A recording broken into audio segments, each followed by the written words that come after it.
बिस्मिल्लाहिर्रहमानिर्रहीम। नाजरीन, उफ़ुक़ टीवी में खुश आमदीद, वेलकम जी आया हूँ। आज हम इमोशनल इंटेलिजेंस पे बात करेंगे और ये देखेंगे कि इसका हमारी जो रोज़मर्रा की ज़िंदगी है, हमारी दफ्तरी ज़िंदगी है, हमारे दोस्तों के साथ एक समाजी एक ज़िंदगी होती है, उसमें इसका क्या किरदार है। तो इस पर बात करने के लिए हमारे पास मौजूद हैं हमारे स्टूडियो में जनाब सैयद सलीम अब्बास ज़ैदी साहब। जी सर, इंसान जो है ना, दो बड़ी चीज़ों का मजमूआ है, दिल और दिमाग। किसी भी इंसान को समझना है ना, तो कुछ चीज़ें दिल के हवाले से समझी जा सकती हैं, कुछ चीज़ें दिमाग के हवाले से। दोनों का मुतमईन होना बड़ा ज़रूरी है। आम ज़िंदगी हो, हमारे पर्सनल दोस्त हों, रिश्तेदार हों, मियाँ बीवी हों, कुलीग्स हों, दफातर का माहौल हो, ये चीज़ें बहुत अहमियत की हामिल है। यहाँ अगर थोड़ी सी भी कमी बेशी होगी तो तलाक़ें भी होती हैं, लड़ाई झगड़े भी होते हैं।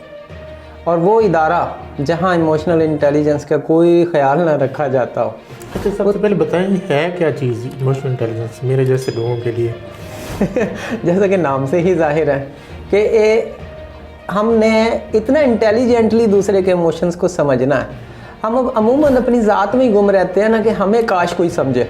अगर इसको रिवर्स कर लें कि हम दूसरों को क्यों नहीं समझना चाहते, हम में से अक्सर ये कहते हैं मुझे समझा नहीं गया। और हम ये कह सकते हैं कि हर इंसान को उसके मिजाज के मुताबिक उसको समझकर उसके मुताबिक उसको ट्रीट करना इमोशनल इंटेलिजेंस कहलाता है, सादा लफ्ज़ों में।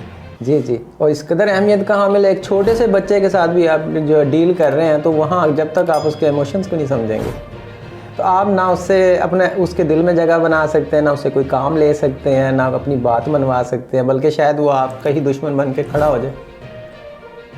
होता है ना, मैं अक्सर घरों में देखता हूँ कि माँ बाप और बच्चों के अंदर वो इंटीमेसी ही नहीं है। माँ बाप कुछ चाह रहे हैं, वो कुछ वो मान ही नहीं रहे, मेहमानों के सामने से लील हो रहा है। इससे तमाशा बना हुआ है। इसी तरह जो है ना, उस्ताद और शागिर्द के अंदर नहीं है, दो कुलीग्स के दरमियान, ऑफिसर और मातहत के बीच में नहीं है, क्योंकि वहाँ ना वो अकेली ज़िंदगी गुजार रहे हैं। बॉस कहता है कि सिर्फ मेरी मानो, बाप कहता है सिर्फ मेरी मानो, है ना। जबकि एक बच्चा भी जो है ना, एक पूरी एक एंटिटी है, एक यूनिवर्स है, एक कायनात रखता है अपने जो है ना दिल और दिमाग के अंदर। कुछ चीज़ें अब उसके दिल से माननी पड़ेंगी, कुछ दिमाग से, कुछ बैलेंस करना पड़ेगा। जब तक आप ये बैलेंस नहीं करेंगे और मैं बीच में से नहीं हटाएंगे ना, दूसरे को समझने की कोशिश नहीं करेंगे, जो दिन नाकामी मिलेगी। सही। तो क्या मतलब एक चले हम ऑफिस को ले लेते हैं, दफ्तरी मामलात में इमोशनल इंटेलिजेंस को हम किस तरह करके अप्लाई करेंगे? मेरे पास ना इस टाइम नासा की मिसाल है। जब उन्होंने चांद के ऊपर अपना मिशन भेजना था ना, तो सदर कैनेडी ने दौरा किया नासा का। अच्छा, जब वो दौरा कर रहे थे तो सदर कैनेडी ने देखा कि वहाँ जो सफाई करने वाला है, मॉपिंग करने वाला है ना, वो बड़े मज़े से जो है ना सफाई भी कर रहा है, साथ साथ हल्का हल्का मुस्कुरा रहा है और गुनगुना भी रहा है। सदर कैनेडी के लिए ये बड़ी हैरत अंगेज़ बात थी। वो रुक गए और उन्होंने सिर्फ उसको जो है ना, उसके पास रुके और उससे पूछा कि क्या वजह है कि आज आप बड़े खुश नज़र आ रहे हो। कहते हैं कि ना, ये जो हमारा इदारा ना, ये आज इस काबिल हो गया कि चाँद पे हमारा मिशन जा रहा है, और मैं ये समझता हूँ कि इसमें मेरा भी हिस्सा है। तो सदर कैनेडी ने वहाँ से ये अंदाज़ा लगाया कि यहाँ का जो CEO है, उसने उनको इस तरह एक लड़ी में परो दिया कि मोती बना दिया। एक अटेंडेंट, एक सफाई करने वाला, एक खाकरोग भी समझ रहा है कि इस मिशन के अंदर मेरा भी कोई हिस्सा है, मेरी भी कोई वर्थ है। आपने अक्सर इदारों के अंदर देखा होगा कि जब कोई नाकामी होती है तो वो सबऑर्डिनेट के हिस्से में आती है, जो कामयाबी होती है तो वो उसके बॉस के हिस्से में आती है। और बॉस के अगर आप जब भी इंटरव्यू करेंगे, लफ्ज़ सुनेंगे, तो अक्सर बॉस के मुंह से मैं का लफ्ज़ आएगा। मैं जब इस इदारे में आया, मैंने ये किया, मेरी वजह से ये चेंज हुई। वो कभी हम का लफ्ज़ इस्तेमाल नहीं करता, इस वजह से वो अकेला रह जाता है। ऐसे इदारे मैंने तबाह व बर्बाद होते देखे हैं, जहाँ मैं का लफ्ज़ आ जाए ना, मैं की वजह से जो है ना, आपने घर भी बर्बाद होते देखे होंगे, ज़िंदगी बर्बाद, दोस्तियाँ टूटती देखी होंगी आपने, इदारे बर्बाद होते देखे होंगे, लेकिन ये मैं नहीं ख़त्म होती। और चूँकि आप तसव्वुफ़ का भी बड़ा ज़ौक़ रखते हैं, तो आपने देखा होगा कि जो बड़े बड़े जितने भी लोग हैं, बुल्ले शाह, वारिस शाह, ये लोग भी जो है ना मैं के ऊपर पूरी पूरी ना कलाम लिख गए हैं कि इसको पहले ख़त्म कर लो, फिर उसके बाद दुनिया को समझ पाओगे, दूसरे को समझ पाओगे। हत्ता कि बाद वक़्त एक ही छत के नीचे हम जिस बीवी के साथ रहते हैं, जिस बच्चों के साथ रहते हैं, जिस कुलीग के साथ रहते हैं, एक दूसरे को नहीं समझ पाते तो तलाक़ें होती हैं, लड़ाई झगड़े होते हैं, पूरी ज़िंदगी, खूबसूरत ज़िंदगी, एक ही ज़िंदगी मिलनी है हमें तो वो भी बर्बाद। तो ये जो चीज़ है ना, ये इमोशनल इंटेलिजेंस है कि अपने से ज़्यादा दूसरे को समझने की कोशिश की जाए। एक बच्चा भी ज़िद कर रहा है तो क्यों कर रहा है, एक अटेंडेंट कोई मशवरा दे रहा है तो उसको सुन लो एक दफ़ा।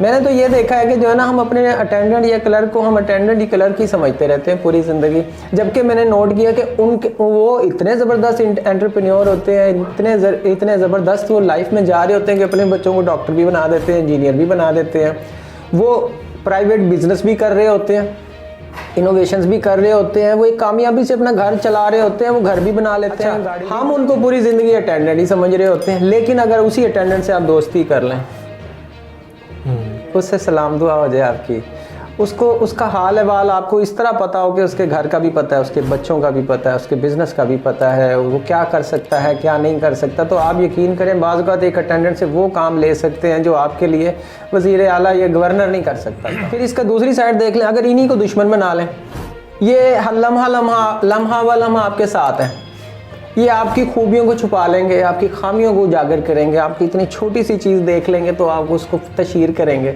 और क्या पता पार्किंग में खड़ी है आपकी गाड़ी में से हवा ही निकाल देंगे आपके ऐसे ऐसे नुकसान कर देंगे, आप हैरान परेशान हो जाएंगे ये हो क्या रहा है मेरे साथ। अच्छा, इससे अल्टीमेट नुकसान क्या होगा इस चीज़ की नाकामी की वजह से, कि आप जो है ना, जो ज़िंदगी में आगे बढ़ना चाह रहे थे ना, यूं करके आप जलेबी की तरह घूमते ही रहेंगे, आपका आगे का सफ़र नहीं शुरू होगा, आपको ब्रेकें लग जाएंगी, आपको पीछे रिवर्स आना पड़ेगा, बार बार रिवर्स आना पड़ेगा ज़िंदगी के अंदर, अगर आप दूसरे को समझ के नहीं चलेंगे।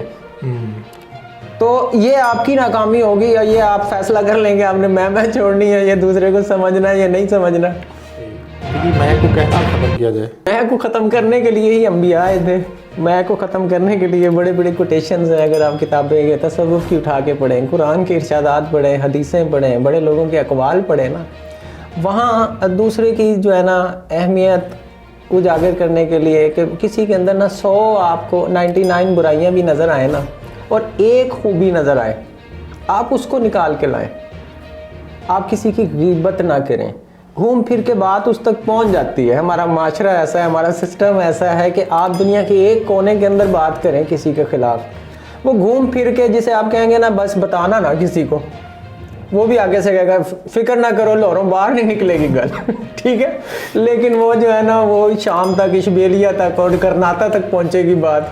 तो इस चीज़ को भी आपने जो है ना मद्देनज़र रखना है कि अगर आपको, हमें छुपाने का हुक्म है या नहीं, कि अगर हम किसी की बुराई देखें तो उसे छुपा लो, ये हमारे किरदार का इम्तिहान है। ये अच्छी बात है, मैं नहीं कर रहा, ये हमेशा से चली आ रही थी, लेकिन हम इन पर गौर नहीं कर रहे। फी ज़माना जो हम दूसरे जो है ना तजर्बात करने की कोशिश कर रहे हैं, जो फेल तजर्बात हैं, ये जितनी कोटेशंस हैं, जितनी बड़े लोगों की बातें हैं, ये सदियों से चल रही हैं। इनको छोड़ के अगर कोई नया असलूब इख्तियार करने की कोशिश की जाएगी तो आप किसी भी एथिक्स की किताब में देख लें, वैल्यूज़ की किताब में देख लें, आपको यही चीज़ें नज़र आएंगी कि किसी दूसरे की इज़्ज़त करें। हमारे दीन के अंदर है कि अनजान को भी सलाम करें, सलाम करने से मुसाफा करें, उसका हाल अहवाल पूछें, उसके दुख दर्द में काम आएँ। लेकिन हम वो कहते हैं कि नहीं जी दफ्तरों में ये नहीं चलता, यहाँ तो अफसरी चलानी है, तो अफसरी चला के देख लें। आप जब वापस निकलते हैं तो आप वाली बात कि आपकी गाड़ी से हवा निकाली हुई होती है, किसी ने आपकी जो है ना फाइल गायब की होती है, किसी ने आपके साथ कुछ किया होता है। आप ना कायनात की और नेचर का ना एक सिस्टम है, आप अगर पॉजिटिविटी फैला रहे हैं ना, आपकी वजह से किसी को पॉजिटिविटी मिल रही है, किसी का भी फ़ायदा हो रहा है, चाहे किसी जानवर का, परिंदे का, ज़मीन का, दुनिया का, कायनात का, इंसानों का फ़ायदा हो रहा है, तो वो लौट के आपके पास ही आता है। लेकिन अगर आपकी वजह से किसी को एक चूंटी को भी नुकसान पहुंचाया जा रहा है, हमें मना है ना कि एक चूंटी को भी जो है ना तकलीफ़ ना दो। और शिकार के लिए ये हुक्म है कि जितनी ज़रूरत है उतना शिकार कर लो, अगर उससे ज़्यादा शिकार किया शुगल के अंदर के मेरा निशाना कैसा है, तो वो आप गुनाहगार हो।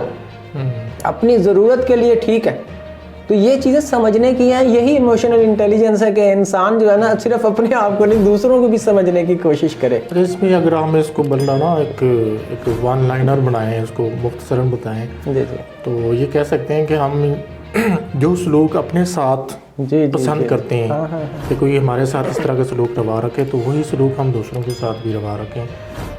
यानी जो हम अपने लिए पसंद करते हैं वही दूसरों के लिए भी पसंद करें। और यहाँ तो से हम कभी इंसान किसी को कभी नहीं चाहते कि हमारे साथ बुरा हो, हमारे साथ ज्यादती हो, हमारे साथ बुरा सलूक हो, बिल्कुल ऐसे है। तो फिर हम दूसरों के साथ भी ना करें। और मुसलमान की तो तारीफ़ ही यही की गई थी कि जो है ना, मुसलमान जो अपने लिए पसंद करता है वही दूसरे के लिए पसंद करता है। और आखिरी खुतबा हज्जतुल विदा देखें कि अपने ग़ुलामों को भी वही खिलाओ, वही पहनाओ जो तुम खुद पहनते हो। जो अगर इस तरह कर लोगे, वो ग़ुलाम फिर ग़ुलाम नहीं है आपका, वो दोस्त है। इसमें जो आप इमोशनल इंटेलिजेंस की बात कर रहे थे, उसमें ये थोड़ा सा ट्रिकी नहीं है? यानी कि हर बंदे का मिजाज दूसरे से डिफरेंट होता है, रवैये मुख्तलिफ होते हैं। हाँ, ये बड़ी खूबसूरत और बड़ी गहरी बात की। हत्ता कि अगर एक ही माँ बाप के 4 बच्चे हैं चारों तो डिफरेंट चारों के मिजाज मुख्तलिफ होंगे। कोई एक लॉजिकल होगा, एक प्यार मोहब्बत से चलने वाला होगा, मानने वाला। यही तो इंटेलिजेंस है कि ना हम इमोशनल इंटेलिजेंट होने का मतलब है आपको बहुत ज़्यादा ट्रिकी और बहुत ज़्यादा विटी होना पड़ेगा और बहुत ज़्यादा ज़हीन होना पड़ेगा। बहुत ज़्यादा ज़हीन होना पड़ेगा। बिल्कुल ऐसे ही है, बिल्कुल ऐसा है। तो जब तक आप हर किसी को उसकी नेचर के लिहाज से नहीं, इंडिविजुअली नहीं देखेंगे, इन डेप्थ नहीं देखेंगे, सबके ऊपर एक फार्मूला नहीं लगता, सबको एक तरीके से नहीं चलाया जा सकता। तो आप वैसे भी आप देखेंगे ना, पर्सनैलिटीज़ अगर नफ्सियात की किताबों में जाके देखें तो उन्होंने पर्सनैलिटीज़ की इतनी अक़साम बयान की हैं, कम से कम जो अक़साम है वो जो है ना 16 अक़साम है। तो अगर आप जो है ना, कोई इंट्रोवर्टेड होते हैं वो बात ही नहीं करते, उनको समझना पड़ता है। कई एक्सट्रोवर्टेड होते हैं तो उसको उसके लिहाज से परखना पड़ेगा, देखना पड़ेगा, वो खुद सब कुछ बोल के बयान कर रहा है। एक वो बोल के बयान, जितने भी बड़े बड़े आपने देखे होंगे, ये साइंटिस्ट हैं, इंजीनियर हैं, बड़े बड़े जहन हैं, वो खामोशी से अपनी ज़ात में गुम रहने वाले लोग होते हैं। उनको खुद एक्सप्लोर करना पड़ता है, खुद उनके अंदर जो है ना घुसना पड़ता है, उनके साथ दोस्ती लगानी पड़ती है। और कुछ ऐसे होते हैं कि वो उन्हें हमने चुप कराना पड़ता है कि बस बहुत बोल लिए, बस कर दें हम आप। ऐसे ही है। अच्छा, इसी तरह आपने जो वो बात की कि जो अपने लिए पसंद करें वो दूसरों के लिए भी पसंद करें, वो मुझे इससे एक मिसाल याद आ रही है कि जो हदीसों में भी हम पढ़ते हैं कि जिसने अपने आप को पहचान लिया उसने अपने रब को पहचान लिया। यहाँ से आप पहचानने की कोशिश करें कि बाज़ औक़ात हम अपने आप को पहचानने, दूसरे को पहचानने के लिए अपनी ज़ात पे ज़रा गौर करें कि हम दूसरों के साथ किस तरह डील करते हैं। हम हर वक्त बड़ा आइडियली डील नहीं कर रहे होते। कभी हम बहुत सी चीज़ें जो है ना छुपा भी रहे होते हैं, बहुत सी चीज़ें हम मैनिपुलेट कर रहे होते हैं, बहुत से लोगों की हम एक्सपेक्टेशंस पे पूरा भी नहीं उतर रहे होते, बहुत से लोगों से वादे करके भी हम जो है ना पीछे हट रहे होते हैं। वो उनकी मदद की बात तो करते हैं जब, लेकिन उनकी मदद की ज़रूरत होती है तो हम मदद नहीं कर पाते। तो इसी तरह अगर हम देख लें कि जब हमें ज़रूरत पड़ी थी तो दूसरों की भी तो कुछ मजबूरियाँ हो सकती हैं, हम उसको नेगेटिव एंगल के साथ देखें कि जो है ना इसने मेरे साथ ये किया और उसी को लेके तो फिर वही बात आ जाती है कि अगर 99 भी बुराइयाँ, कोई एक भी उसके अंदर कोई खूबी है तो आप उससे तो काम लेके काम चला सकते हैं। लेकिन अगर आप उन 99 में फंस के रह जाएंगे, एक दूसरे की लैग पुलिंग में, तो ये सब कुछ हो रहा है माशरे में। और उसकी वजह से देखेंगे कितने बड़े नुकसानात हो रहे हैं, कितने बड़े बड़े इदारे तबाह हो चुके हैं।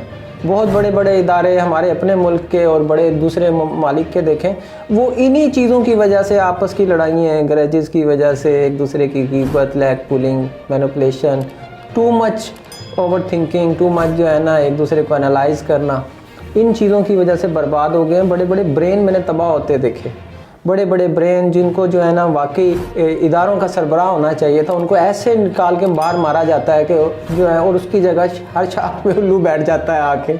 तो ये जो है ना ये चीज़ें सिस्टम्स को और माशरे को तबाह कर रही होती हैं। इसी के साथ ही हम गुफ्तगू को ख़त्म करते हैं कि आप दूसरों के साथ वही सलूक रवा रखें जिसको आप पसंद करते हैं कि आपके साथ भी, मतलब किसी के साथ भी कोई भी मामला करने से पहले आप ये सोच लें कि क्या आप अपने लिए भी यही पसंद करेंगे। तो मेरे ख्याल में बहुत सारी चीज़ों जो है ना वो बहुत सारे प्रॉब्लम से बचा जा सकता है। तो आसानियाँ बांटें, अल्लाह ताला आपके लिए आसानियाँ फराहम करेगा। तो उफ़क़ टीवी को सब्सक्राइब करें हमारे चैनल को और बेल आइकन को भी प्रेस करें। इजाज़त चाहते हैं, अल्लाह हाफ़िज़।